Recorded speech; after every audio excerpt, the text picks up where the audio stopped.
Hello and welcome to Out of Spec Motoring, and welcome to my unpainted garage, which everyone seems to comment on when we film in here. It's a rental house, we're not going to paint the garage, sorry. But what we are talking about today is our year of ownership with the incredible electric smart car. Now this is one of the shortest range electric vehicles you can buy on the market today. And I've had it for a little over 10,000 miles in 1 year. So what was that like? How did it go? Stay tuned and find out.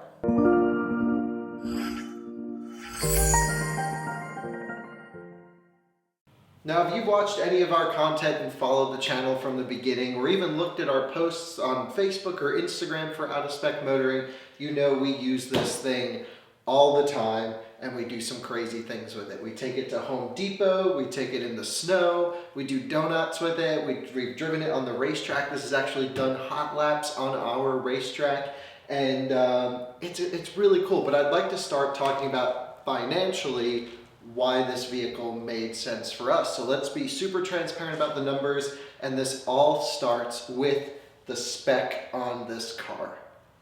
Now on paper, if you walk onto the dealer lot and see this thing, it is not a cheap car. The exact cost on this one is $30,000. It's $29,950. This is a 2018 Smart for 2 electric drive Cabrio. It is a, I don't even know what this is like, but you can see here lots of things on it. It has Trident cell in black, white body panels, black leather upholstery. It's got a smartphone cradle, a black soft top. It's a Prime, which is like the top model of smart car. That package costs $1,000. You get leather heated seats, which I use the heated seats all the time. There's only one setting, but it's actually pretty good. Rain sensing wipers, use all the time. Light sensing headlamps, so auto headlamps.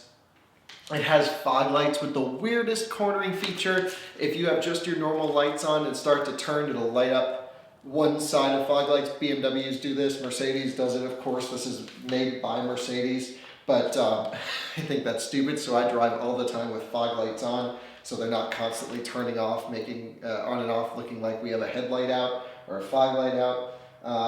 We have really cool fiber optic LED daytime running lights, but terrible halogen headlights. The new Smarts, which aren't coming to the US, actually have projector LED headlights. Those are nice. And of course, it's got some ambient interior lighting. Anyway, the total price of this car with destination delivery is $29,950. And you have to be out of your mind to spend that much money on one of these.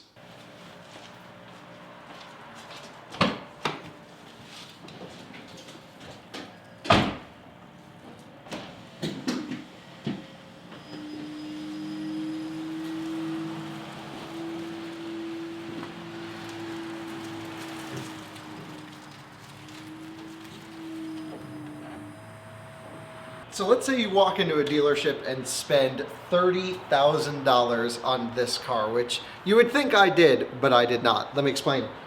You spend 30 grand on this, you get a $7,500 tax credit if you can, if your tax liability is more than $7,500 in the US, and then you're just riding that depreciation wave all the way down. This car is probably gonna be worth about $5,000 regardless of the mileage in just a few years. So here's what you should do when you get an electric Smart. You should lease it.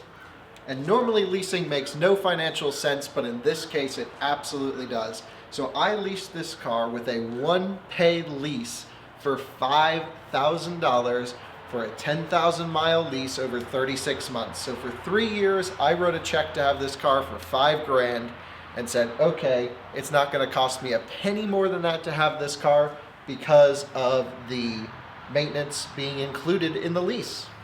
So really what that means is if you're gonna spend more than $5 grand in fuel commuting back and forth to work over the next 3 years, then this is a free car. However, in my case, I already drive electric cars, so this is purely an extra toy to have around, and it is fantastic for that. If you watch any of our videos and posts on social media on the Out of Spec Motoring Instagram page or Facebook, you'll see us taking this thing to Home Depot.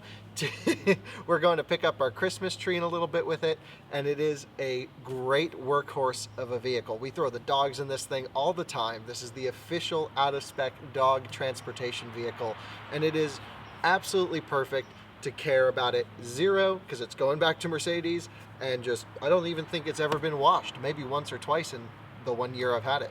You can see what I mean about it not being washed based on the contents of the interior here. Just stuff everywhere. The seats are holding up really well because the dogs are always climbing in and out of it, but of course there's just dog hair and general schmutz everywhere. Could use a bath. Ellie, come here.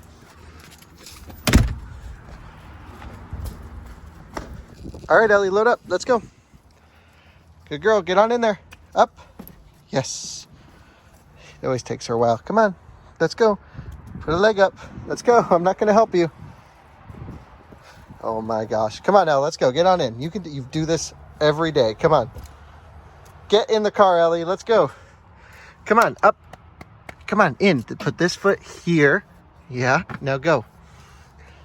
Oh my goodness. You're pathetic. You're 1.5 years old and you can't jump into a smart car. It's actually your smart car. Don't you run away from me. Get back in the car. Come on. Come on now. Let's go. In the car. You're a puppy. You should be able to get into a smart car. Okay. Let's get you seat belted in. We don't want you flying away if we crash. All right. There we go. You're all set. Get your tail in there. It's a little chilly out. We're going to put the roof up.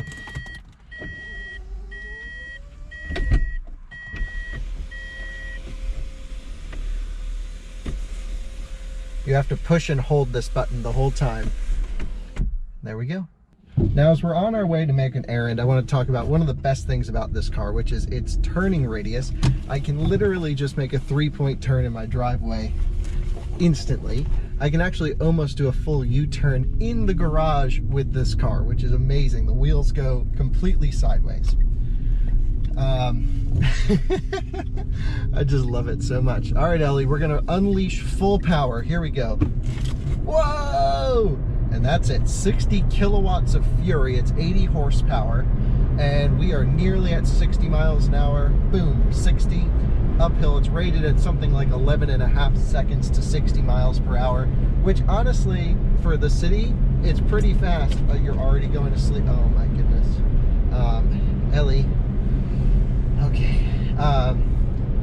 It's pretty quick off the line. There is a little trick if you're rolling to get a little bit more juice out of it, which is to put the shifter in neutral, floor it, and then put it in drive. And there's no transmission, so this is, you know, it's not like a neutral drop or anything, which, by the way, Neutral Drop, fantastic YouTube channel. Check those guys out. They destroy cars. It's amazing. When you put it neutral to drive and you're floored, it doesn't do like that throttle delay. It's an artificial delay to feed in the power. It just gives it to you instantly. So it's pretty quick. We're going to race this lady in a Hyundai off the line. Hold on tight, Ellie. Oh, smoked her. This car's really quick, 0 to like 35. It's like instant, which is fantastic.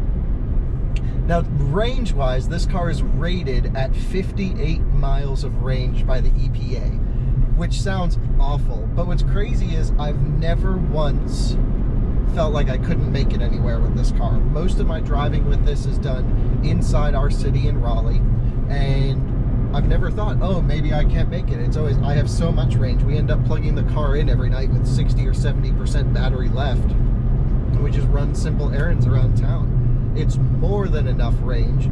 It has a 14 kilowatt hour battery, something like that. 7 kilowatt level 2 charging on AC, no DC fast charging available, but that's fine. This isn't a car for road trips. This is purely for your city driving and commuting needs. But about that 58 miles, I have driven this car on 2 road trips now this year. One is from when I bought it. What are you doing? When I bought it in Virginia Beach and drove it back to Raleigh, like 200 and something miles, which I actually brought a trailer to trailer it back, but it didn't fit by about 2 inches. So I had to drive it back, stopping at like every car dealership to charge. And again, it's not built for that. The Tesla we take on all the long trips, but it was totally fine. I only stopped like 3 or 4 times and made it back, and it was great. Way better than my first electric smart car that would only do like 3.5 kilowatt charging. This will do 7, so it's double the charging speed on AC, which is actually makes this car usable for like short-ish range road trips, which is when we go from here to the track. So the out-of-spec racetrack is 140 miles away, 110, I don't know what it is. It's about an hour and a half drive, so that's maybe 90 miles. That's probably more realistic, but I can do that with just one charging stop. I can drive halfway, get lunch, and go, and it's actually 70 miles to the charging stop, and I can make it there pretty consistently. I've done it twice now, and yeah, no problem. So 58 miles is like, that's like what I get around town, just flooring it everywhere, maybe 50 miles of range. But in the summertime, cruising down the highway, 70 miles all day long, baby. This thing is great. And Ellie loves it when we put the roof down and stuff, but it's kind of 40 degrees outside and kind of cold. And you can't figure out if you want to sit or lay down. But we're going to Best Buy, and your face needs a wipe. You're now coming to us at the maximum speed of the smart car, which is 87 miles per hour. It just has a limitation there. The roof sounds like it's about to blow off. I'm not quite sure why that is the case. But the best part about the Smart is just being able to zig through traffic, and the top speed in this car is 6 miles per hour higher than our first Smart car, which was only 81 miles per hour, and that makes a difference because you can get places faster. Oh, it's so loud. I think we may have broken the top somehow. All right, Ellie, you wait for 1 minute. She's usually pretty good. I put her a little bit away from where everyone's gonna be so she doesn't get too barky at everyone, but she's fine just waiting in there. I opened up the roof. It's nice, comfortable temperature for her, and I'll be back in 1 second. There she is, waiting patiently for us. We got the goods. Oh, you're trying to drive, I see. You know that's not your seat. You don't belong over there. Throw that in the back. Now, we have made one modification to the Smart car other than removing the front license plate, which I never bothered to cover up those holes because this is just an extra car. It is a really fun car. And the modification is a very important one. Thanks for moving over. It is this switch right here. Now, Ben did this, and essentially what it does is we have some wires, these little red wires that run into the front trunk, or not a front trunk, this isn't a Tesla, just the front area, which you can pop off just by these 2 little tabs, and the whole thing flies off. And essentially what it does is it turns off all the traction control and stability control and power steering and ABS, so you can do donuts and mad skids with your Smart. The other thing I did was we got a customized license plate, and we had to go with the dumb plate. That was a life goal. I've had it on both my smart cars, and I absolutely love that. And look at this poor dog. You'd think she's neglected. You live a rough life? Yeah. All right, let's go back home. Now the key itself, there's no push to start. You have to put this thing in, and the keyhole is at a really weird angle. And it took me like 2 or 3 months to figure out which way to put the key because it's not intuitive compared to other cars. It must be at a weird angle. Anyway, you turn it on, you can hear the contactors click. Throw it in D, and we're good to go. And one of the best parts about the Smart is how refined it is to drive. It is a premium driving experience. Actually though, the power delivery, of course being electric, is super smooth. It's nimble, it's zipped, the steering is amazing. It's actually got a really not a quick, a very, very slow steering ratio to it, so it doesn't make it feel darty or hard to handle. And it is a pleasure to drive. You just cannot have a bad day driving the electric Smart car around, which is a really cool thing to say because the gas-powered Smart cars suck. The transmissions, that weird single clutch automated thing, it jerks around everywhere, they're slow. This is just a much, much better and refined driving experience. And again, the range, totally fine. When I say everything is refined, I mean everything except the braking experience. Now, if you get into a Tesla, which is the electric car most people have experience, the accelerator pedal controls the regen and the acceleration. In this car, it's largely the same. However, when you touch the brake pedal, the first like 3 or 4 inches of travel add to the regen. And it is a really weird calibration on the brake pedal, especially if you have to inch forward in traffic. It took me a long time to get used to it. And we're deploying full power right now, blowing by all of these dinosaur juice burning vehicles as we merge onto the highway up ahead. It honestly is the perfect level of acceleration. But the braking is very weird. When you stand on the brake pedal, those little tiny calipers and disc brakes, it actually has drum brakes in the rear, really stop this thing incredibly well. Yeah, not so much if you're just driving it normally. So that is kind of a downside. As we were talking about before, the Smart has some options, but not all. You could get navigation. You can actually get a little radar cone on the front that gives you more regen the closer you get to a car in front of you, similar to like the Hyundai Kona or Kia Niro have, which is really cool. I kind of wanted that, but there was no car available in the whole country with that on it. So you get nav, you can get an upgraded sound system, but this car is the base system, and it's totally fine. I mean, you just crank this thing up to max, even with the roof down.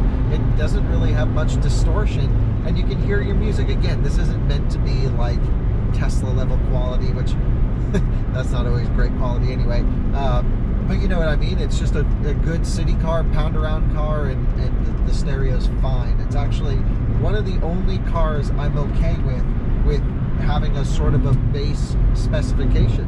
If you gave me this car with the options on it, I didn't really care. I was just like, let's just find the cheapest convertible. And it happened to be 200 miles away from us. And here we are. So we're nearing back our exit again. I've ripped it up and down the highway at full acceleration at maximum speed, both directions. And again, we probably only used or gone about 8 or 9 miles. We've used 30% of the battery driving it like this.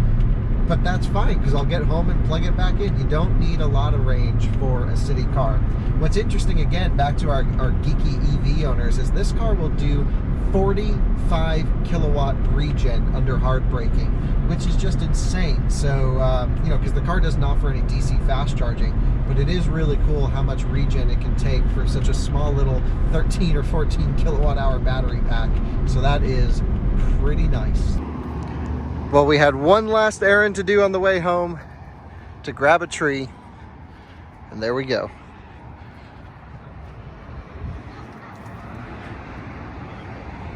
And now we're back home. Alyssa's doing some training with Blue. She had the Performance 3 today. And you can see all the pine needles from the tree. This will probably never even get vacuumed out for another few months. And so that's our 1 year update on the Smart. It's going really well. Actually, let's check the exact mileage. It is 11,126 miles. So not 10,000, 11,000. It's been in for one service a few months ago when we hit the 1 year, and of course that was comped over our included maintenance with the lease. But yeah, there's really not much to say. It's just the best around town city car.